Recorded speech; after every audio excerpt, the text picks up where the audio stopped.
J'ai même entendu des gens dire que la Namibie, par exemple, était une équipe tellement à la portée des Lions qu'il fallait, qu'on aurait dû les battre sur un score très consistant, très élevé.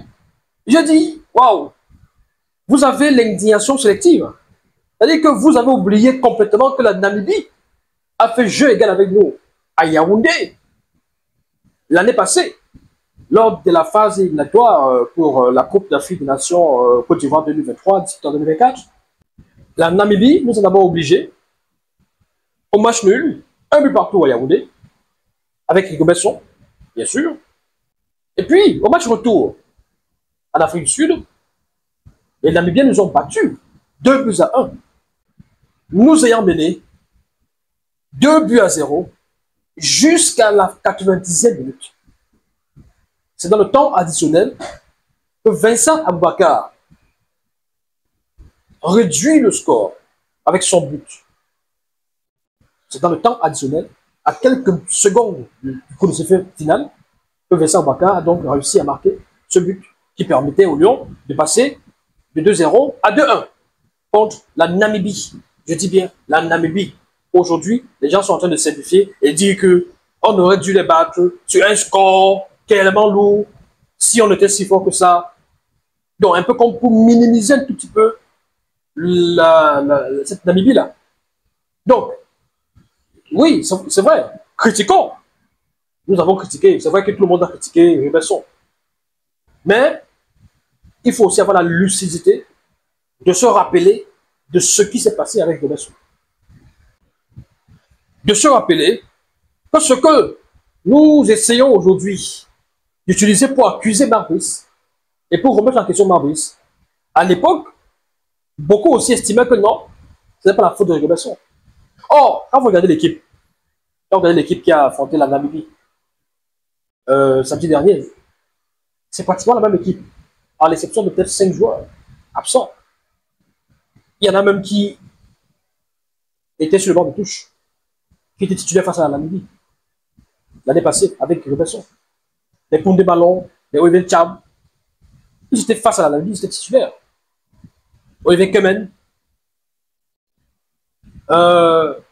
Zamboangissa était présent, Mominga Malo était présent, Vincent Aboubakar était présent, mais au premier match, il était absent parce qu'il était sous le coup de suspension, accumulation de cartons jaunes. Donc, il avait été remplacé par Ignatius Kayabo en pointe. Momo était présent. Castelletto, Wo, Nuutono était présent. Donc voilà. C'était pratiquement la même équipe. Dans les buts, c'était Davis et Passy. Au deuxième match, au match retour, il y a eu un petit changement au niveau de la défense parce que Nicolas Nkoulou a remplacé Christopher Wo, qui je pense avait été blessé au match aller. Donc, voilà. Aujourd'hui, tout le monde dit que la Namibie était une proie facile, on aurait dû leur donner 5-0.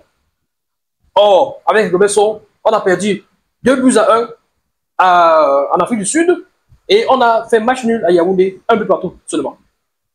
Et sur les deux matchs contre la Namibie, l'année passée, match aller, on cadre seulement 2 tirs. Match retour, on cadre seulement 2 tirs. Match aller, on cadre seulement 2 tirs et on marque un but. Match retour, on cadre seulement 2 tirs et on marque aussi un but.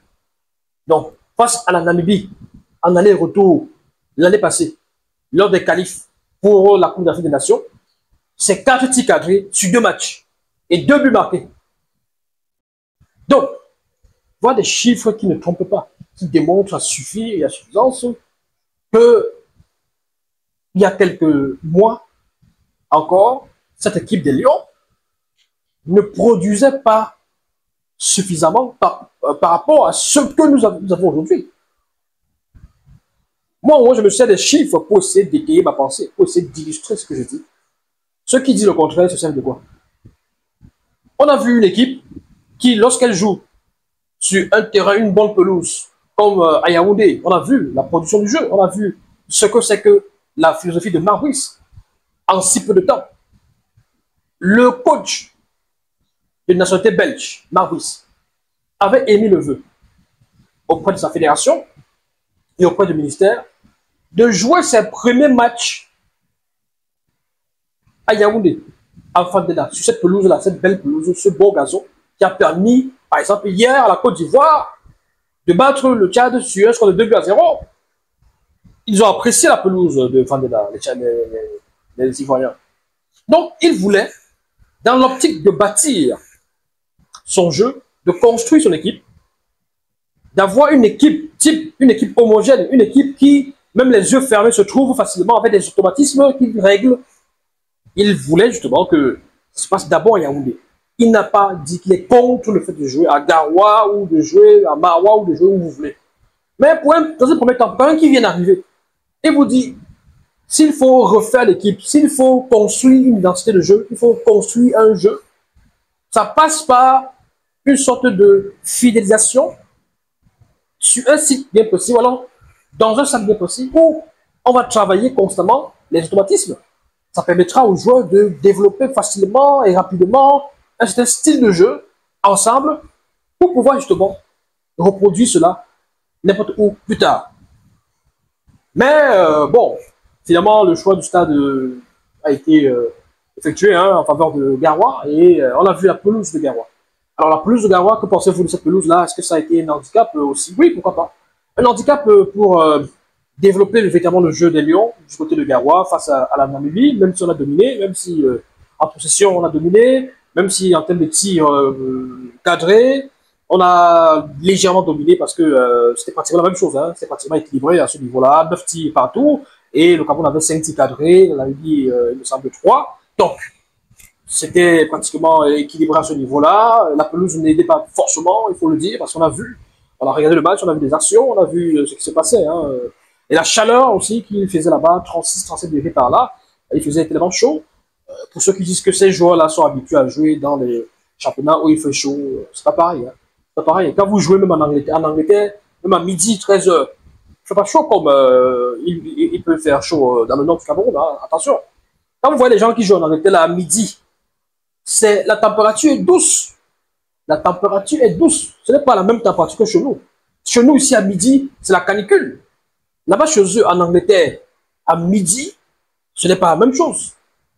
Donc, il ne faut pas dire des choses, il ne faut pas dire n'importe quoi. Il ne faut pas dire n'importe quoi. Des gens qui ont dit que oui, la pelouse aussi était difficile pour les Camerounais et pour les Namibiens.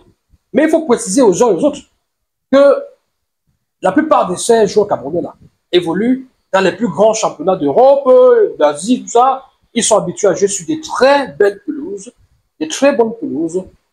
La plupart des joueurs namibiens évoluent dans le championnat namibien, le championnat sud-africain.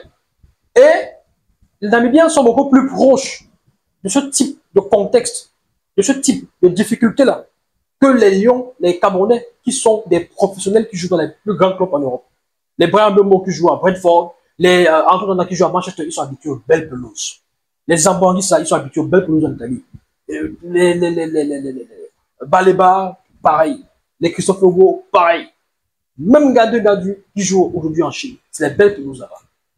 Vous avez les Nutolo aux États-Unis, c'est les belles pelouses. C'est pas du n'importe quoi. Jackson Tchatchoua, il joue en Italie, il est habitué aux belles pelouses.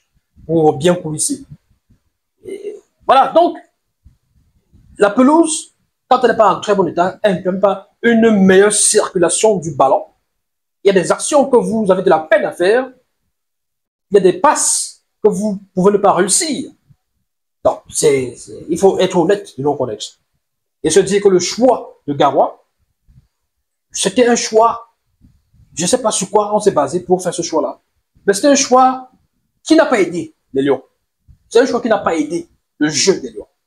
La pelouse a beaucoup nuit au jeu des Lions. Pour ceux qui disent que bon, à Kampala, il y avait une belle pelouse. Pourquoi ils n'ont pas bien joué? À Kampala, ils ne se sont même pas entraînés une seule seconde. Ils ont fait des petits exercices dans les salles de muscu là-bas, dans les hôtels. Quand il fallait s'entraîner, ça a été compliqué. Il y a eu des problèmes. À cause des batailles que se livrent le MINSEP et l'Africa Foot. Il va falloir que ces deux-là s'arrêtent un tout petit peu. Il va falloir que ces deux-là c'est un tout petit peu d'embrouiller les Camerounais. Parce que ça devient un peu trop. Ça devient un peu trop. Et que ce soit le ministère, que ce soit l'Africa Foot, il faut vraiment siffler la fin de la récréation. C'est trop. C'est trop. Moi, je ne prends le parti de personne dans cette affaire. Je dis, à un moment donné, il faut penser à l'intérêt des footballeurs. On a comme l'impression que beaucoup de choses sont faites pour nuire aux footballeurs. On a comme l'impression que beaucoup de choses sont faites pour empêcher à ces footballeurs de s'épanouir, de se sentir à l'aise. On a vu quand même, lors du premier rassemblement de Barbrice, des footballeurs qui étaient tellement contents, heureux d'être ensemble. Là, on avait même commencé à dire un groupe humainement bon. Mais il a fallu que certaines choses se passent, se produisent. Des menaces, des chantages, des lettres qu'on envoie et qui sont tous sur la toile, des convocations de l'entraîneur par-ci par-là, etc., etc. Tout le temps, tout le temps. Le maintien d'un staff avec qui il ne travaille pas. Franchement, donc il y a tellement de choses comme ça qui ne sont pas appropriées pour avoir de belles performances. Parce que même le facteur psychologique aussi, dans une préparation, ça joue énormément. Ça joue énormément. Donc, on va appeler vraiment l'Africa Foot et le MINSEP à une négociation, une discussion, une véritable synergie pour penser aux joueurs, pour penser à l'épanouissement des footballeurs et pas seulement penser à leurs intérêts personnels pour chercher à savoir qui commande, qui est le patron, qui est le plus fort, qui a le bras long plus que qui, tout ça. C'est pas ça qui nous intéresse. On veut voir notre équipe jouer, briller, ou rapporter des bons résultats. C'est tout. C'est le plus important. On a vu des publications après le match nul d'hier. On a quand même vu des publications assez étonnantes. La publication de la fédération qui dit un point c'est tout. Bon, interprété par beaucoup de personnes de façon diverse. Voilà, un point c'est tout. Il y en a qui ont essayé d'expliquer pour dire ça n'a rien de négatif, ça n'a rien de péjoratif. Bon. On s'attend quand même à autre chose de la part de la fédération. Quand ce type de match se déroule, quand il y a ce score, ce type de résultat, il y a d'autres formules qu'on peut employer. Un point c'est tout, ça prête à confusion. Peut-être l'idée c'était de faire le buzz, et ça fait justement le buzz sur la toile. Un point c'est tout, ça veut dire quoi? Des gens interprètent ça un peu comme, genre, un point, c'est tout ce qu'ils ont pu faire, ou un point là, voilà tout ce qu'ils ont ramené. Donc, c'est pourquoi certaines communications, si elles veulent être efficaces, c'est-à-dire pertinentes, c'est-à-dire ne pas susciter des malentendus, elles doivent être simples. Elles doivent être, voilà, accessibles aussi. Le message doit être accessible et simple pour éviter la confusion. Sauf si l'idée, c'est de faire le buzz. C'est de pousser les gens à faire le buzz, à bavarder, à bavarder. Un point, c'est tout. Vous avez un haut responsable de la Fédération camerounaise de football, anciennement porte-parole du président, qui, dans une publication sur la toile, va carrément dire une brise reste une brise, lente, peu violente, éphémère, incapable de gagner dès qu'elle traverse la mer. Une brise, référence faite à Marc Brice. Ça, c'est un responsable, un haut cadre de la FECA Foot qui fait cette publication. Vous avez deviné de qui il s'agit. Vous avez vu, vous voyez vous-même les images. Est-ce que cette publication de ce haut responsable, de ce cadre de la FECA Foot, ne trahit pas, quelque part, une sorte de satisfaction, de réjouissance même, de ce côté-là, de la part de certains? Est-ce que ça ne veut pas dire que, de ce côté, on est content de cette contre-performance? Est-ce que ça ne veut pas dire qu'on attendait, qu'on souhaitait, qu'on voulait, et on a même contribué à l'avoir, finalement? Vous savez, certaines choses ne sont pas difficiles à comprendre. Hein. Certaines choses ne mentent pas. Quelques secondes ou quelques minutes après avoir publié cela, l'auteur de cette publication l'a supprimé, l'a effacé. Quand il a compris l'erreur qu'il avait commise, il a compris que c'était très compliqué, c'était très délicat. C'est compliqué, mais malheureusement pour lui, vous savez, dès qu'on fait quelque chose sur Facebook, il faut faire attention parce que une fois que vous avez publié, vous n'êtes plus maître de la publication. Une fois que c'est publié, il y a des captures d'écran qui se font. Les gens sont rapides à ce niveau-là. Ils font des captures d'écran pour vous confondre demain, pour vous dire, voilà ce que vous avez dit. C'est de ça qu'il s'agit. Donc voilà. Pendant ce temps, vous avez quand même le ministre des Sports, Narcisse Ouellet-Kombi, qui est conscient des conditions, des souffrances de ces joueurs du côté de l'Ouganda et qui se satisfait de ce point du match nul, qui n'est pas à simplifier et à négliger. Il dit ceci, je le cite, éliminatoire CAN Maroc 2025, Cameroun 0, Zimbabwe 0. Félicitations pour ce point gagné à l'extérieur dans des conditions difficiles. Bravo à Marc Brice et aux Lions indomptables. L'honneur des Lions est sauf.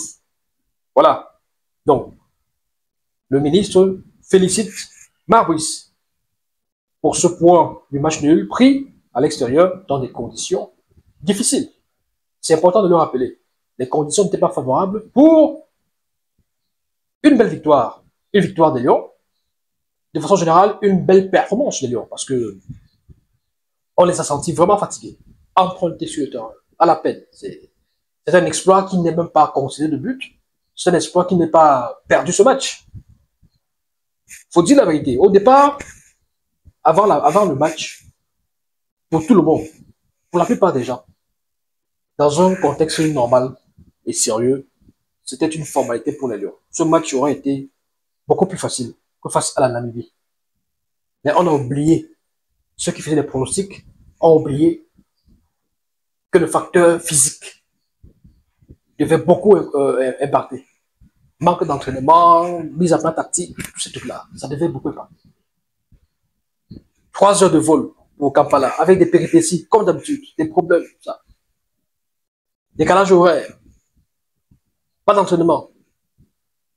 Atteint sur le plan psychologique, même si on fait souvent comme si on n'est pas atteint, mais il faut savoir que par moment, certaines choses peuvent aussi déstabiliser psychologiquement des footballeurs. Donc, voilà. C'est peut-être la raison pour laquelle Marc Brice, le sélectionneur des Lions indomptables du Cameroun, semble avoir un tout petit peu ras-le-bol de toutes ces situations-là et il déclare « On ne sait pas entraîner, c'est difficile de travailler, on ne peut pas continuer comme ça. » C'était en conférence de presse d'après-match, ce mardi soir du côté de Kampala. Il a même évoqué le fait qu'il a été privé de son assistant, Joachim Mununga, à cause des humeurs d'un individu, de quelqu'un. Voilà. Aujourd'hui, les gens essaient de vous expliquer que l'assistant n'est pas autorisé à s'asseoir sur le banc de touche, à être aux côtés de l'entraîneur. C'est terrible. Hein? Contre le Cap-Vert, il était là. Contre l'Angola, il était là. Maintenant, les gens vous disent que non, c'était la tolérance parce que aujourd'hui, comme ils ont voulu montrer qu'ils sont trop high, qu'ils sont trop forts, on a donc fait cela. Vous luttez contre qui? Quand vous dites cela, c'est quoi l'intérêt général finalement? C'est quoi l'idéal? C'est quoi le but? C'est quoi l'objectif? C'est de pousser ce monsieur à la défaite, c'est ça? À l'échec? C'est quoi le but? C'est quoi l'objectif? C'est la victoire ou c'est la défaite? C'est qu'il soit dans les meilleures conditions pour produire les résultats ou c'est qu'il soit dans les pires conditions pour des échecs et afin de justifier vos idées de départ selon lesquelles il n'était pas fait pour ce poste, selon lesquelles il ne méritait pas, selon lesquelles il est incompétent et tout le reste. Mais si quelqu'un est incompétent, laissez-le démontrer son incompétence tout seul. Ne l'aidez pas. Ne l'aidez pas à démontrer son incompétence. Ne contribuez pas à le rendre incompétent. Et de façon flagrante, au quotidien. Tout le monde voit ce qui se passe à travers le monde. Tout le monde le dit. Tout le monde en parle. Le choix du stade, tout le monde en parle. Les staffs, tout le monde en parle. Les conditions difficiles, tout le monde en parle. Donc, à un certain moment, vraiment, fait qu'à foutre, mais simple. Il faut s'asseoir autour d'une table et se mettre d'accord sur comment fonctionner et laisser un peu les footballeurs tranquilles, laisser l'entraîneur tranquille. Franchement. Si la solution, c'est qu'il travaille finalement avec le staff, ne met pas la fait qu'à foutre, il faut que les deux parties s'asseyent et se mettent d'accord là-dessus. Il me semble qu'à un moment donné, Maboussa a même voulu faire une sorte de jonction entre les deux staffs.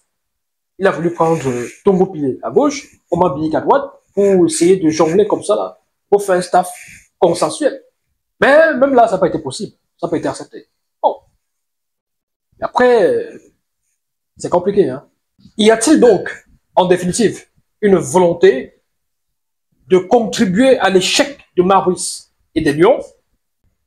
La question vaut son pesant d'or, surtout au vu de ce à quoi on a assisté depuis le rassemblement de ce mois de septembre, depuis le début du rassemblement, avec ces deux plans de vol, avec ces arrivées conjointes à Douala et à Yaoundé, avec ces deux hôtels réservés, avec ces deux stades finalement qui avaient été sollicités pour le même match des Lions, et finalement le choix du stade a été effectué en faveur de Garoua, avec des conditions de logement au niveau de Garoua, avec les difficultés une fois arrivé à Kampala, avec aussi les entraînements qui n'ont pas eu lieu finalement. Bon, c'est vrai aussi que les responsabilités sont partagées de ce côté-là, avec un hôtel qui avait été réservé, dit-on, pas loin du camp d'entraînement, finalement, un autre hôtel qui a été réservé à 2 ou 3 heures de ce camp d'entraînement-là. Fabrice avait évoqué notamment les embouteillages qui n'ont pas permis aux Lions d'arriver à l'heure, d'arriver à temps au camp d'entraînement délocalisé. Donc, voilà, c'est compliqué tout ça. Et c'est toujours à cause des batailles entre les deux parties, le MINSEP et la FECAFOOT. Les Lions sont tiraillés, ça et là. L'entraîneur aussi est tiraillé à gauche, à droite. Il doit finalement obéir à qui? Il doit finalement être soumis à qui? Il doit finalement être sous la responsabilité de qui? Bon, les questions, elles valent leur pesant d'or. On sait que l'entraîneur a été recruté par le ministère des Sports, donc par l'État du Cameroun. Il est contractualisé par l'État du Cameroun. Il est payé par l'État du Cameroun. Bon, il estime lui-même que son patron, c'est l'État du Cameroun, dans une situation où il doit choisir. Qu'est-ce qu'il doit faire? À sa place, qu'est-ce que vous feriez? À sa place, vous feriez quoi? Il est payé par l'État du Cameroun, donc il est payé par le ministère. Il a été recruté par le ministère. On sait, en toute logique, que l'entraîneur, en principe, il doit être, je veux dire, il est sous la responsabilité. Dans un état normal, dans un pays normal, dans un contexte normal, c'est au niveau de la fédération qu'il rend compte. Mais, voilà, l'atmosphère est complètement pourrie. C'est pas, ça se passe pas comme il aurait fallu, quoi. On ne peut pas oublier que depuis le discours du 10 février du chef de l'État, qui semblait avoir remis les compétences donc de la gestion des Lions au MINSEP, les choses ont un tout petit peu changé à ce niveau-là. Donc du coup, le MINSEP estime avoir les prérogatives et la légitimité pour s'occuper, pour prendre en charge les Lions et prendre en charge l'entraîneur et le staff. Donc voilà la situation dans laquelle on se retrouve finalement, malheureusement, et c'est pas favorable à une meilleure préparation de ces Lions. Il y en a qui parlent justement de pots de bananes qui ont été lancés sur la route pour Maurice, pour empêcher justement qu'il puisse avoir de bons résultats. Il y a comme ça sur la toile pas mal d'avis qui vont dans ce sens-là. Je vais prendre l'avis de Maître Sikati, qu'on va lire. Mine de rien, Maurice, là, est vraiment très fort. On lui met des bâtons dans les roues, on lui tend toutes sortes de pièges, mais il ne perd aucun match. C'est clair que les joueurs ont décidé d'être ses boucliers. Félicitations à Maurice et toute son équipe. Le plus important, c'est les Lions indomptables, signé Maître Sikati. Un autre avis, on va prendre celui de Charles Monguet Mouyemé. Alors, fortement déstabilisé pour perdre, Maurice et ses joueurs ne tombent pas. Aux grandes dames de tous ces pervers qui gravitent autour de notre sélection nationale et de notre foot. Bravo à tout le staff technique qui a effectivement préparé nos Lions indomptables et félicitations à chacun des joueurs. Donc, vous voyez, si on fait le tour de la toile, il y a comme ça pas mal d'avis qui reviennent et qui vont dans le sens d'une volonté de perturber toute la préparation, la sérénité de ces joueurs et du staff voilà, de Maurice. Hein. Est-ce que vous êtes d'accord avec cette idée-là? Laissez vos réactions en commentaire. N'hésitez surtout pas à liker, partager, inviter vos amis et aussi à s'abonner. Mesdames, mesdemoiselles, messieurs, c'est tout pour le moment.